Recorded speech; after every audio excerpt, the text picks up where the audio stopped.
डर सबको लगता है। फागुन का महीना लग गया था और ये फागुन तो वैसे भी माया के लिए खास था। उसकी पहली होली जो थी। चंद्रपुर के एक छोटे से गांव में ब्याह कर आई थी माया। घर में मां नहीं थी। पिता ने बड़ी बंदिशों के साथ पाला था उसे, इसलिए शादी के बाद जब ससुराल में पति का प्यार मिला तो उसका मन इंद्रधनुष सा खिल सा गया। दिन ढलने लगा था। दोपहर की गर्म रोशनी के ढलते ही आकाश शीतल होने लगा था।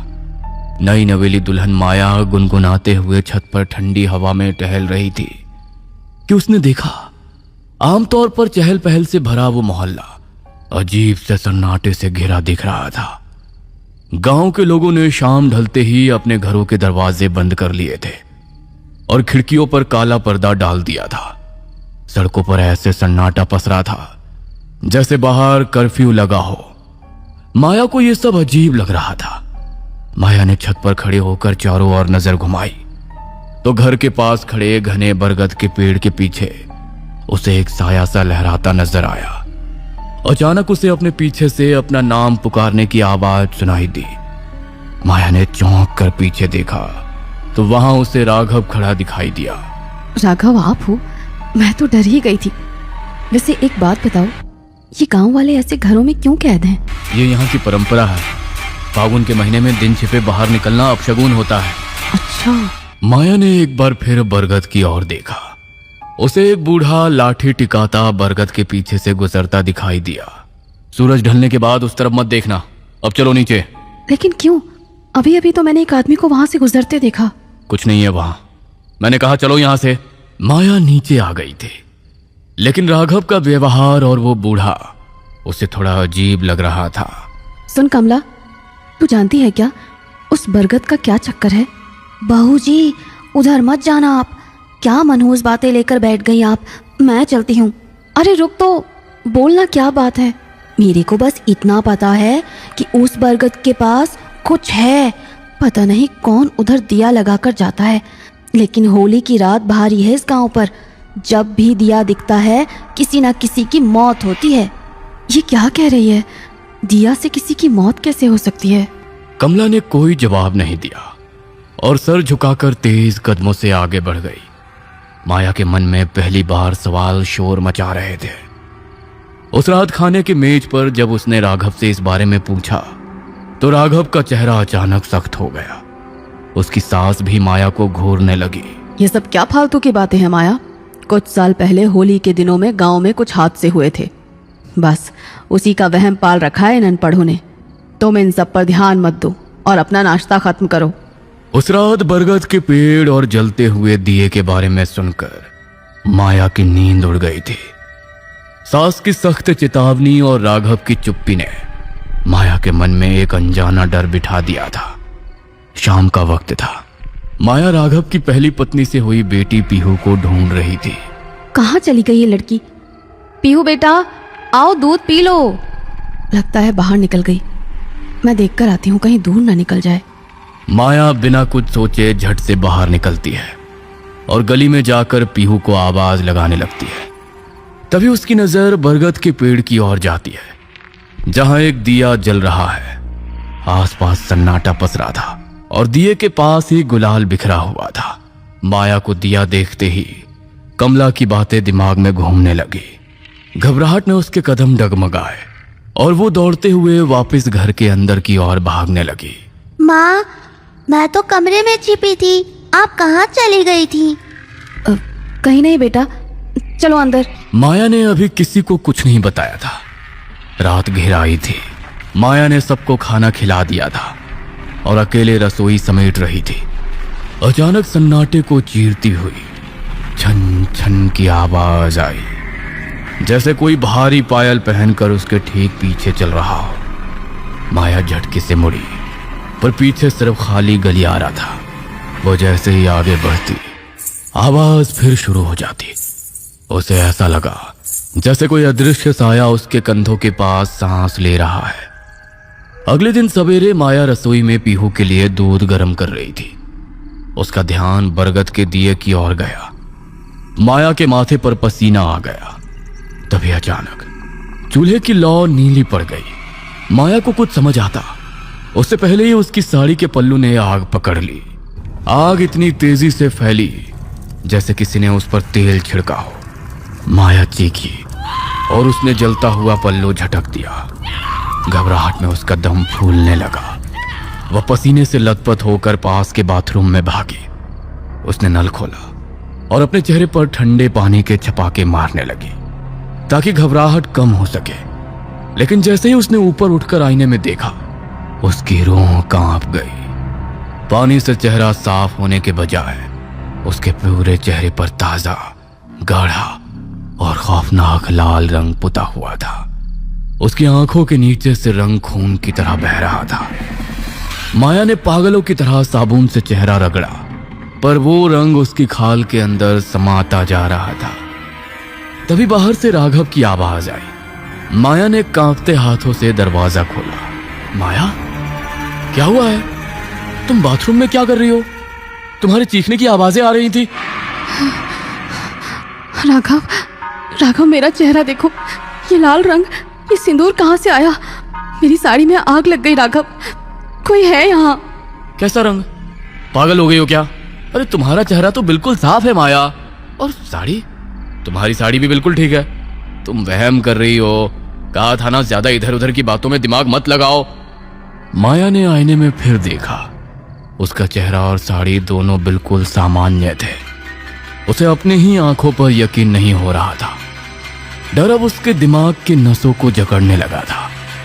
उसी रात जब वो बिस्तर पर लेटी थी, उसे महसूस हुआ कि उसके पैरों की तरफ से कोई बहुत धीरे धीरे उसकी चद्दर को नीचे की ओर घसीट रहा है। माया ने टॉर्च जलाई, पर वहां कोई नहीं था। तभी उसके कान के बिल्कुल करीब एक बर्फीली फूंक महसूस हुई और एक डरावनी फुसफुसाहट गूंजी। अब तुम्हारी बारी है माया, सावधान, मौत की आहट पहचानो। माया बिस्तर से उठकर भागने की कोशिश करने लगी, पर तभी एक अदृश्य और बलशाली ताकत ने उसके लंबे बालों को पीछे से जकड़ लिया। माया की चीख गले में ही दब गई। वो ताकत उसे बेरहमी से फर्श पर घसीटते हुए गैलरी की ओर ले जाने लगी। माया के हाथ पैर फर्श पर रगड़ रहे थे, पर वो खुद को छुड़ा नहीं पा रही थी। वो साया उसे घसीटते हुए घर के उस सबसे अंधेरे कोने में ले गया, जहां एक पुरानी कोठरी थी जिसे कभी नहीं खोला जाता था। कोठरी का भारी दरवाजा अपने आप चरमराते हुए खुला और माया को अंधेरे के अंदर फेंक दिया गया। दरवाजा धड़ाम से बंद हो गया और चारों तरफ फिर से वही मौत जैसा सन्नाटा छा गया। माया अब उस काल कोठरी में कैद थी। माया ने खूब कोशिश की कि वो गेट खोल सके, पर गेट खुल ही नहीं रहा था। वो चिल्ला रही थी, दहाड़ रही थी, सब कोशिश नाकाम थी। कोठरी की हवा में सड़े हुए फूलों और पुराने सिंदूर की एक अजीब सी गंध थी। माया फर्श पर सिमटी हुई कांप रही थी। तभी कोने में एक मिट्टी का दिया अपने आप जल उठा। उसकी नीली लौ ने दीवारों पर डरावनी परछाइयां बना दी। अचानक उस धुंधली रोशनी के बीच एक सफेद साया उभरने लगा। वो एक औरत थी जिसके बाल कमर तक बिखरे थे। सफेद साड़ी खून के धब्बों से भरी थी और उसकी आंखों की जगह दो काले गड्ढे थे जिनसे खून रिस रहा था। तुम कौन हो? मुझे यहाँ क्यों लाई हो? मैंने तुम्हारा क्या बिगाड़ा है? डर मुझसे नहीं माया, डर उनसे जो ऊपर चैन की नींद सो रहे हैं। मैं सुमन हूं, पीहू की मां, और इस घर की सच्चाई जिसे 8 साल पहले इस कोठरी की दीवारों में चुन दिया गया था। माया के पैरों तले जमीन निकल गई। सुमन की रूह ने हवा में हाथ लहराया और कोठरी की दीवार पर एक दृश्य उभारने लगा। अरे पकड़ इसके हाथ पैर और बांध के ले चल कोठरी में। ये अब दोबारा मां ना बन सके है। क्या करेंगे इसका? एक छोरी जनकर हमारे सर पर लाद दी इसने। इससे पीछा छूटे तो दूसरी लेकर आऊंगी तेरे लिए, कच्ची उम्र की। मैंने तांत्रिक से बात कर ली है। उसका कहना है कि बलि से ही इस घर के लिए चिराग आएगा। विनय, राघव, इसे बेहोश करके होलिका के अंदर बांध दो। ऊपर से लकड़ी लगाकर होली सजा देंगे।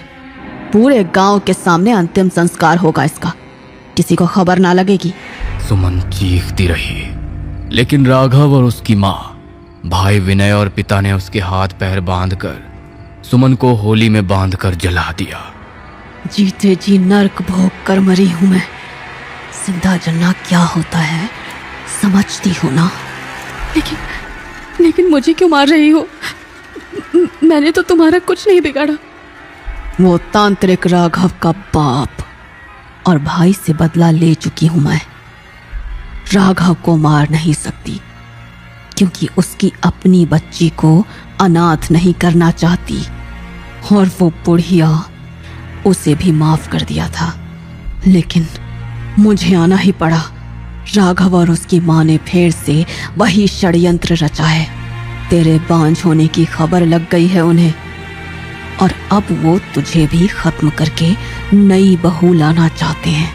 कल रात होली है माया, कल रात राघव तुझे केसर वाला दूध देगा, और वो तेरा आखिरी घूंट होगा। नहीं नहीं, राघव ऐसा नहीं कर सकते, वो मेरे पति हैं। वो किसी का नहीं है माया, उसे सिर्फ बेटा चाहिए। कल रात जब वो बरगद के पीछे होलिका दहन की तैयारी करेगा, तो उसमें तेरा भी दहन होगा। अचानक एक जोरदार आवाज के साथ कोठरी का दरवाजा खुला। राघव हाथ में टॉर्च लिए खड़ा था। कमरे में अब कोई रूह नहीं थी, सिर्फ धूल उड़ रही थी। राघव ने माया को बेरहमी से हाथ पकड़कर ऊपर खींचा और कमरे में ले जाकर बंद कर दिया। पूरी रात माया खिड़की से उस बरगद को देखती रही, जिसकी शाखाएं अब किसी जल्लाद के हाथों की तरह हिल रही थी। अगली शाम होली का त्योहार शुरू हुआ। विला के बाहर गांव के लोग आग जलाकर नाच रहे थे, पर विला के अंदर मौत का सन्नाटा था। राघव एक चांदी के गिलास में दूध लेकर माया के पास आया। उसकी आंखों में एक अजीब सी ठंडी चमक थी। पी लो माया, होली मुबारक हो। माया ने गिलास हाथ में लिया। उसे सुमन की चेतावनी याद आई। उसने चालाकी से दूध कालीन पर गिरा दिया और बेहोश होने का नाटक करने लगी। राघव और उसकी मां ने उसे उठाया और घसीटते हुए उसी विशाल बरगद के पेड़ के नीचे ले गए। जल्दी करो राघव, आधी रात है, अभी गांव में कोई नहीं है, इसे ठिकाने लगा दो। इस बार बलि सही हुई तो अगले साल घर में कुल दीपक जरूर आएगा। जैसे ही राघव ने माया को लकड़ी में धकेलने के लिए हाथ बढ़ाया, माया ने अपनी आंखें खोल दी। उसने पास में रखे गुलाल को मुट्ठी भर के राघव की ओर उछाला। राघव की आंखों के आगे अंधेरा छा गया और वो जाकर जमीन पर पड़े एक भारी पत्थर से जा टकराया। होली मुबारक हो माँ जी। माया ने अपनी मुट्ठी में भरा रंग सास के चेहरे पर मला और उसी के साथ सन्नाटे को चीरती हुई एक भयानक चीख गूंजी। माया की सास के चेहरे से खून बह रहा था। उसका चेहरा मोम की तरह पिघल कर गिर रहा था, मानो किसी ने एसी डुढ़ेल दिया हो। राघव को अचानक माया के चेहरे में सुमन का चेहरा दिखाई देता है, जिसे देखकर उसके होश उड़ जाते हैं। नहीं, ये नहीं हो सकता। तुम तो मर चुकी हो। मैं मरी नहीं थी राघव, तुमने हत्या की थी। सिर्फ मेरी नहीं, मेरे प्यार और मेरे विश्वास की भी। और शायद अपनी मौत के लिए तुझे माफ भी कर देती, लेकिन तुम माँ बेटे की गंदी सोच ना जाने कितनी मासूमों की बलि लेती। अरे तेरे जैसा कोई आदमी कल को मेरी बच्ची को भी लड़का पैदा करने की मशीन समझे, उससे पहले खत्म कर दूंगी तेरे जैसी सोच को मैं। बरगद की जड़ें सांपों की तरह राघव और उसकी मां के पैरों में लिपट गई। वे दोनों चीखते रहे और जड़ों ने उन्हें खींचकर जमीन के अंदर समा लिया। माया अपनी बेटी पीहू को लेकर बंगले से बाहर की ओर भागी। जैसे ही वो बाउंड्री के पास पहुंची, उसने पीछे मुड़कर देखा। बरगद के पेड़ के पास जल रहा नीला दिया अचानक बुझ गया। अगली सुबह जब गांव वाले वहां पहुंचे तो बंगला खाली था। बरगद का पेड़ रातों रात सूखकर काला पड़ चुका था। पुलिस को वहां राघव और उसकी मां का कोई निशान नहीं मिला। और गड्ढे की खुदाई में सुमन के कंकाल मिले। शहर के एक छोटे से घर में माया पीहू का हाथ पकड़कर सो रही है। अचानक पीहू नींद से कुनमुनाती है। माया उठकर उसे देखती है। तभी उसकी नजर पास के आईने पर पड़ती है। आईने में माया का चेहरा साफ है और उसके पीछे सुमन की रूह खड़ी मुस्कुरा रही है। सुमन धीरे से अपना हाथ माया के सिर पर रखती है और गायब हो जाती है। इंसाफ मिल चुका था, पर उस सिंदूर का श्राप अब माया की सुरक्षा का कवच बन गया था। बरगद का पेड़ आज भी खड़ा है, पर अब वहां कोई दिया नहीं जलता, क्योंकि वहां अब कोई राज दफन नहीं, बल्कि सच्चाई आजाद है।